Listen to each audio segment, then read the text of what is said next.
हिमाचल के मंत्री के बाद अब पूर्व विधायक की गुंडई, एएसपी को दिया धक्का, साथ में गाली भी दी। क्या अब दोनों कांग्रेस नेताओं को होगी जेल, क्योंकि राजस्थान के मंत्री को मिली थी 3 साल की सजा।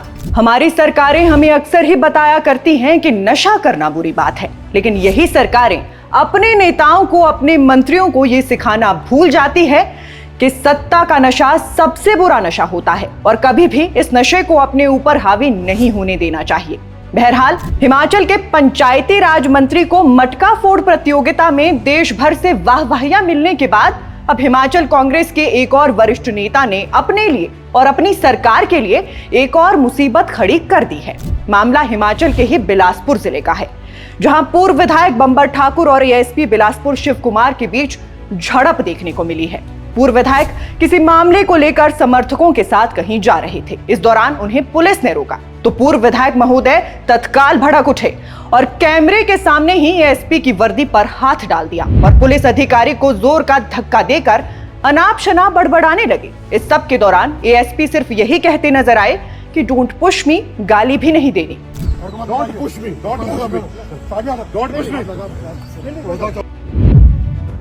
तो अब इस पूरे विवाद में मामला ये नहीं है कि बंबर ठाकुर ने जोर का धक्का दिया था या धीरे का, बल्कि बात तो ये है कि हिमाचल पुलिस के एक ऑन ड्यूटी अफसर पर उन्होंने अपना हाथ छोड़ा तो छोड़ा कैसे। और उससे भी बड़ा सवाल, इस तरह के जुर्म के लिए पूर्व विधायक बंबर ठाकुर को और मौजूदा मंत्री अनिरुद्ध सिंह को कितनी सजा मिल सकती है। इस बात को समझने के लिए हम राजस्थान से जुड़े एक मामले का उदाहरण देंगे, जिसमें भाजपा के पूर्व विधायक भवानी सिंह रजावत को इसी तरह के एक अपराध के लिए कारावास की सजा सुनाई गई थी। इसलिए अगर आप पूरे मामले को बारीकी के साथ आसान भाषा में समझना चाहते हैं तो वीडियो को अंत तक जरूर देखें और सब्सक्राइब करें हमारे YouTube चैनल को। तो अब सबसे पहले आप राजस्थान वाले केस के बारे में ही जान लीजिए।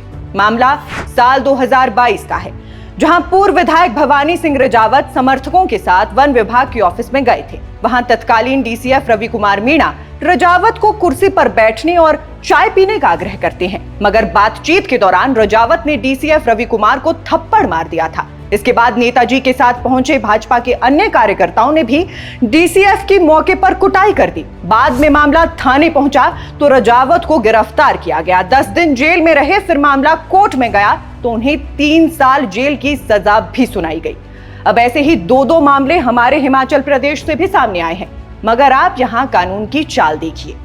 ताजा अपडेट है कि जिस एनएचएआई अफसर अचल जिंदल का मंत्री जी ने सिर फोड़ा था, उस पर भी सुक्खू सरकार ने 2 एफआईआर दर्ज करवा दी है। जिस व्यक्ति का मकान गिरा था, उसके मालिक ने गावर कंपनी और नेशनल हाईवे अथॉरिटी के खिलाफ ढली थाने में मामला दर्ज करवाया है। अब पुलिस ने मैनेजर अचल जिंदल सहित कुल 9 लोगों पर 2 केस दर्ज किए हैं, यानी इस पूरे विवाद में कुल 3 केस दर्ज हुए हैं। 1 केस मंत्री के खिलाफ और 2 मामले अचल जिंदल और योगेश के खिलाफ दर्ज किए गए हैं। वहीं मंत्री अनिरुद्ध सिंह ने बुधवार को शिमला में प्रेस कॉन्फ्रेंस में उनके ऊपर एफआईआर को तथ्यहीन बताया है और एनएचएआई अधिकारियों द्वारा लगाए आरोपों को भी खारिज कर दिया है। वहीं इस सब के अलावा इस मामले से जुड़ा एक दूसरा पहलू भी उभरकर सामने आ रहा है और इस मटका फोड़ कांड पर प्रदेश के कई सारे लोग उनके समर्थन में उतर आए हैं। बहुत सारे लोगों ने कैबिनेट मंत्री अनिरुद्ध सिंह का समर्थन करते हुए लिखा है कि उन्होंने जो किया सही किया। सोशल मीडिया पर बहुत से यूजर्स इस मामले में मंत्री अनिरुद्ध सिंह का समर्थन करते हुए लिख रहे हैं कि प्रदेश में नेशनल हाईवे अथॉरिटी की वजह से कई लोगों के मकान गिर गए, उस पर क्या कार्रवाई हुई। मगर यहाँ बात सिर्फ मंत्री की नहीं रही, अब सवाल सरकार के पूरे सिस्टम पर उठ रहा है। एक तरफ पंचायती राज मंत्री अनिरुद्ध सिंह पर एफआईआर दर्ज हो रही है, तो दूसरी तरफ कांग्रेस के ही वरिष्ठ नेता और पूर्व विधायक बंबर ठाकुर कैमरे के सामने एक ऑन ड्यूटी एएसपी को धक्का देते हैं, गालियां देते हैं और अगले ही दिन उल्टा उनके ऊपर हमले का आरोप भी लगा देते हैं। इतनी बेहिसाब ढीठ राजनीति का क्या करेंगे आप? मुख्यमंत्री सुखविंदर सिंह सुक्खू को अब हर बार कैमरे के सामने आकर सफाई देनी पड़ रही है। कभी नेशनल हाईवे अफसर के साथ मारपीट पर बयान और अब बंबर ठाकुर के वायरल वीडियो पर भी चुप्पी तोड़नी पड़ सकती है। हैरानी की बात यह है कि बंबर ठाकुर की ओर से अब एक नया दावा सामने आया है। उनके बेटे ईशान ठाकुर ने सोशल मीडिया पर लिखा है कि पंजाब के कुछ गुंडों ने उनके पिता पर हमला करने की कोशिश की थी। वहीं वीडियो में बंबर ठाकुर खुद कहते नजर आ रहे हैं कि हम तो सिर्फ ज्ञापन देने जा रहे थे, लेकिन पुलिस हमें रोक रही थी। अब सवाल यह है कि क्या किसी भी तरह का ज्ञापन देने के लिए एक एएसपी को धक्का देना जरूरी था? हकीकत यह है कि कि बंबर ठाकुर खुद पहले भी विवादों में रहे हैं। होली के दौरान उन पर गोलियां चली थी, बेटे पर भी हमले और जेल का रिकॉर्ड है और अब नए विवाद की शुरुआत फिर हो चुकी है।